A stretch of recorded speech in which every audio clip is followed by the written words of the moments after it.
What is up, everybody? Welcome back to episode 2 of the Subpar podcast. Or should I title this podcast the Scottie Scheffler Show? This guy, back-to-back weeks, winner on the PGA Tour, defends his championship at the Players' Championship at TPC Sawgrass. Let's just open the show with this. Is Scottie Scheffler a human, or is he AI? I'm almost convinced the dude's a robot. The way he can hit a golf ball. I don't think I've personally ever witnessed someone, and I didn't really get to watch Tiger in his prime, but I could imagine it was probably pretty similar. During that final round, which was unbelievable, there was never a point where he got up to a tee box or even on the fairway that you thought there was a possibility that he was missing a fairway or missing a green in regulation. He's unbelievable tee to green. I mean, it's truly remarkable. I mean, there's some guys that I'm a fan of that say they're coming down to, crunch time in a tournament that I'm like, okay, man, I hope he can hit this fairway.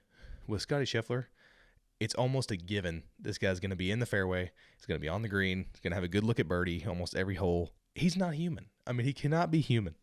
I mean, unbelievable win. Defends his championship. First person ever to win back-to-back Players' Championships. That is so awesome. Congratulations to him. Huge win. Huge win. I mean, it was. What an unbelievable Sunday round to watch, really, to kick off kind of, the major season.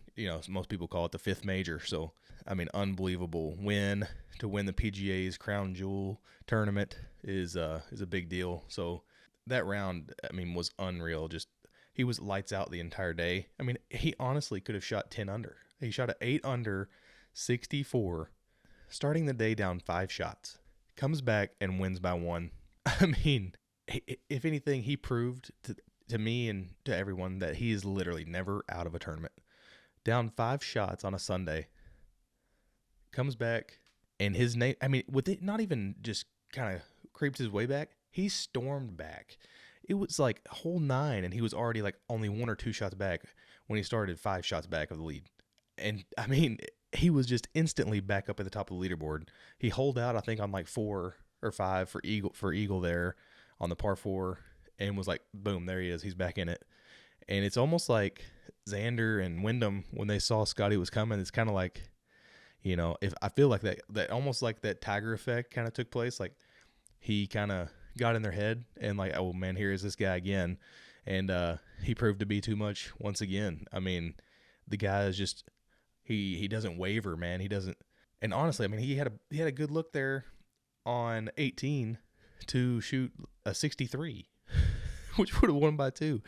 The guy, and what's crazy about that last shot into 18 was one of the most unbelievable things, because he hits a great shot to anyone, really. But to him, the ball, he hit this slope that was sloped toward the hole, but the ball bounces up and goes to the right because it had some cut spin on it or something. For some reason, it bounced to the right. And he was shocked that it kicked to the right, because that's exactly where he was trying to land the golf ball. So he was expecting a kick to the left down toward the hole. Could you imagine being that good at golf that you were literally upset? He was visibly upset that the ball he hit landed exactly where he wanted it to, but it bounced a different direction than he anticipated it bouncing. What that world must be like to live in. Dude, I would pay so much money just to have one day hitting a golf ball like that. It's unreal what he can do. Like I said, I might have to name this podcast literally 2 episodes in. You guys won both tournaments. Maybe this podcast is Scottie Scheffler's good luck charm. Maybe I'm, Scottie's whisperer. So, Scottie, if you're watching this, if you ever see this, man, I'm the reason for your success. I'm kidding. But wow, I might have to rename the show the Scottie Scheffler Show, because we're going to be talking about this guy a lot. And not to mention back-to-back weeks with the new putter. The guy's a problem, man. He's like the Vince Vaughn, the TikTok thing that's going around. He's a problem. He's a real problem. He is, dude. This guy could win He might win 10 times this year. And what's crazy is like, he's a great guy. I love Scottie Scheffler. Like I really genuinely love the guy. Cheer for him. He could use this a bit more charisma. Uh, you know, uh, on camera, in interviews, just a little bit more passion. But I think he's just so chill. He's so humble. He's so grounded. That's just who he is, And I think that's honestly part of what makes him so good. And I think it's scary that he's that, mature, I guess, or like calm about all of the success. Is like this guy could win. He could. I mean, honestly, I'm not. I'm not gonna say it, but I am gonna say it. He could scare Tiger Woods majors. I mean, he absolutely has that type of talent that he could win any major he plays in. He could get close to double-digit majors. I mean, I would believe that he would in his career, and who knows? I mean, maybe it's just a couple years spark. Some guys do it, like Jordan Spieth when he came out and was rolling, and then he hasn't had success in forever. So, who knows? But Scottie Scheffler is a problem, and he's going to win a lot of tournaments. And like I said, I'm still sticking to my prediction that he wins 2 majors this year. If you're against me, tell me why. Tell me why you don't think he wins at least 1, maybe 2 majors in 2024. All right, moving on. Xander Schauffele. Okay, he had the lead, had the 54-hole lead. The guy is so good, but he had, and he's won some tournaments on the PGA Tour, but has he won the big event? He hasn't really finished a big event, like held a lead and like finished it off. He is kind of got that California cool vibe, like he's super chill. But he just hasn't shown the ability like a Scottie to like come up and just dominate a tournament and win it, and put it to bed. He didn't play bad at all. He shot a 70, shot 2 under in the final round. And honestly, I'm not saying that Xander lost that tournament. Like he didn't just go out there and give it away, but Scottie more so came up and won it by shooting a 64. So I mean, Xander, I really like Xander. I like watching Xander Schauffele play. I think he will get his big moment. I think it's just a matter of time before he wins a big one.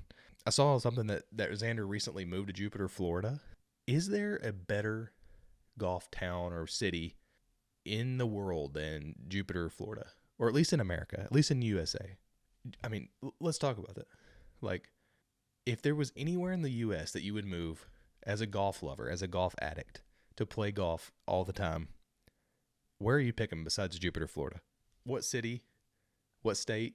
Comment below, what would you pick? Where would you go if you had to pick? If you could pick anywhere in the world, or let's say if you could pick anywhere in the United States to live for the reason of playing as much golf as possible on the best courses as possible and the best weather, where are you picking and why? Let me know. Let me know in the comments. Also, something else to mention about the TV coverage, and not the TV coverage itself, but this one guy, Ludvig Aberg. Okay, used to be Ludvig Aberg. Now all of a sudden is Ludvig Oberg. I mean, explain that to me. How do they get his name wrong, apparently, for that long? Like, I mean, he's a rookie still, technically, I guess. He came up like halfway through last season or whatever. But, I mean, so you're telling me out of nowhere they just completely changed this guy's name? Like, they've been pronouncing it wrong for like, probably 6 months now that he's been on tour. And as a rookie, the guy he's so good. Ludvig Oberg, I guess is how they're supposed to pronounce it. He is so good. I think he was in the top 10. I'm not 100% sure, but he played great. Just casual, just goes out there and shoots good scores. I mean, I think he shot 367s and had one, mediocre round. So he's gonna be a big name very soon. But that just startled me that they said Ludvig Oberg, and I was like, is this the Ludvig Aberg's cousin, or what's going on here? I mean, they've been saying the guy's name wrong for like 6 months. I mean, it blows my mind. Anyways, so the last little bit about the Players' Championship kind of recap here. Wyndham Clark's Lipout on 18. I mean, have you ever seen a more brutal Lipout? Especially at the most crucial time in a tournament. Literally to send the tournament into a playoff. That golf ball was halfway down or more. I think it was three-fourths of the ball was in the cup. Not only that, the playback was crazy. He double jab stepped, early stepped it, almost fist pumped twice. He was like certain that ball was going in. And it has to be the worst lip out, like, in a big moment. I mean, if there's a bigger one than that, please send it to me. I want to see it because that was brutal. The face in the hat after told it all. But gosh, dude, could you imagine the heartbreak of seeing that putt? Like, literally almost the whole ball disappears in the hole and then it comes out. Not only that, it was probably like $1 million or more putt. So, wow. And I mean, the money's not a big deal, I'm sure, to them at this point, but to play for the championship there, to have a chance to go to a playoff and for that to happen, I mean, golly, I can't imagine. It's got to be brutal. Crazy. But the Players Championship, wow, it's such a great tournament to watch every year. If you don't watch that, you're nuts. I mean, you're out of your mind if you're not watching that. It's like literally, it's the PGA Tour's biggest tournament. So they're going to try to make it as good as possible with all the live drama going on. And it delivered, man. It was a great final round. It was a great weekend of golf. A lot of things going on. And TPC Sawgrass is so awesome. Me and my buddy thinking about going down there next year to try to watch it. That would be awesome. So hopefully we can make that happen. TPC Sawgrass looks absolutely beautiful. So we'd love to check that out. All right, moving off of the Players. We are almost in major season, man. I'm fired up. There's no better time. The Masters is literally 3 weeks away. That gets me so excited. So excited, dude. I love the Masters. I will not be working that Thursday and Friday. I can tell my boss right now. I will not be looking at my email. I will not be answering emails. I will be glued to my 14 TVs and iPads and MacBook Pros. I will have the Masters on every screen in my house. Every hole will be aired. I will be watching that the entire time for like 4 days. So don't talk to me. Don't message me. No, I'm kidding. But it's going to be unbelievable, and I can't believe it's almost here. Speaking of the Masters, is there a better TikTok account than the Masters account? Whoever runs the TikTok for the Masters account, they deserve a raise. Big time. When I see those TikToks, just like the sounds of Augusta, or like music in the background and like little cut shots of everything that's going on, like them getting the course ready and stuff. It's like the most unbelievable, surreal, like viewing experience. So huge props to the TikTok and social media team for the Masters and Augusta, because gosh, those are the best. I crave those videos. I want all of those TikToks. I want to watch them all. Before we get further into the show, I want to give a shout out to today's show sponsor, Pinned Golf. They have the best rangefinders on the market, absolutely bar none. I use it. It's the best. I have the Masters Green Edition. They have several different color options you can pick from. Use code DrewFortsonGolf at checkout, and you'll save 15% off of your order at pinnedgolf.com. So shout out to them. And absolutely, they are phenomenal rangefinders. I've used several, and it's by far my favorite. So be sure to use that code DrewFortsonGolf at checkout to save 15% at pinnedgolf.com. Speaking of the Masters, Jon Rahm, defending champion. I saw an article that he admitted that it is hard. He defected to live, obviously. It's hard to defend, to not be able to defend some of the tournaments, obviously. So he, took the money, and now he doesn't have the ability to play in some of these events. So he talked about how he missed being able to play at Riviera and defend that tournament, the Genesis, and the Century in Hawaii. He hates that he doesn't have the opportunity to defend those. And also said that it's obviously difficult not being able to play in the Waste Management Phoenix Open. So I want to hear what you guys think about this.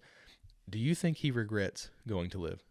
I wouldn't say that I doubt he regrets it.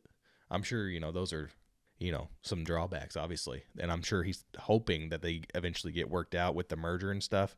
So I'm seriously doubting he regrets it. But there's some, speculation of people are like, I think he regrets his decision. He's probably, crying in his $400 million. I think it was $400 or $600 million. I can't even remember, something crazy, but yeah, no, I think he's doing fine. He's probably not regretting it too much. And like I said, he'll get the opportunity to at least defend his championship and his green jacket at the Masters coming up. So that's going to be exciting to watch, and we'll see what all unfolds with the live stuff going forward. But another Masters little tidbit, the running story for like the last 7 or 8 years is that Rory needs the Masters to complete the career Grand Slam. And the question is now is it going to happen? Do you think that Rory McIlroy completes the career Grand Slam and wins his last remaining major, the Masters? I'm not. I used to think. I mean, even like the last 3 or 4 years, I'm like, oh yeah, dude, he'll win it, And I still do feel that way. I still definitely feel like he's obviously still an unbelievable player and he can still do it, but he's not. He doesn't seem to be the guy that was running away with tournaments, when he came out and was just like winning big championships and majors and doing it left and right and running away and lapping fields and stuff. And I think every year, honestly, it seems like it's going to get harder and harder, for him to do that. The pressure mounts more and more each year that the Masters passes and he doesn't win. They talk about it so much in the coverage and like the media. I mean, it's literally the story that's going on for years and years and years. So the pressure has to be almost insurmountable at this point. I think, not only the pressure of just performing in a major, but having the pressure of trying to complete the career Grand Slam, and everybody in the world can't believe you haven't completed it yet. That's just so much weight on a guy, trying to compete and win that tournament. So he had a great finish last year. I think him and Colin Morikawa both holed out of the bunker on 18 on Sunday, and he might have finished second or something. I think it was for sure top 5. So maybe he can ride that and do it this year. I would personally love to see it. I mean, I'm a big Rory guy. I've always loved Rory McIlroy. Would love to see him complete the career Grand Slam. I'm still hopeful. I'm not saying I don't think he can do it or will do it. But comment below, let me know. Give me some feedback on what you guys feel. Is Rory McIlroy, do you think he will complete the career Grand Slam? Do you think he will ever win the Masters? We'll see. We'll just have to wait and see. A little different topic here. So, Full Swing, the Netflix documentary series. I haven't watched all of season 2 yet. I think I watched like 3 or 4 episodes. But I'm curious to know, what are y'all's favorite episodes? Who are your favorite players? And I already think I know who probably most people are going to say.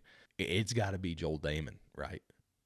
I mean, especially from season 1, Joel Damon. I mean, he might not be the players' champion from this last week, but he is the people's champion. I mean, everybody rallies around Joel Damon and Gino too. He's a big part of that. His caddy. And it was great to see him have a good finish at the Players. I think he finished T10, so top 10 finish at the Players.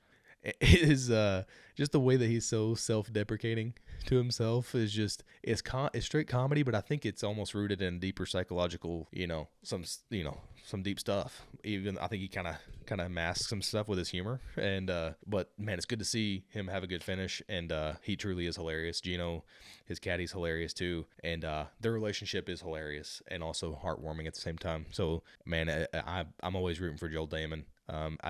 As everyone else in America is. They kind of became superstars with the Netflix series. So yeah, let me know what you guys like the most about the Full Swing documentary and the series. Who are your favorites that you like on the show, and which episodes were your favorite, and what behind the scenes parts were your favorites to watch. But I really do enjoy the show itself. It's really cool to see, get that behind the scenes, because PGA Tour, you really don't get a lot of that.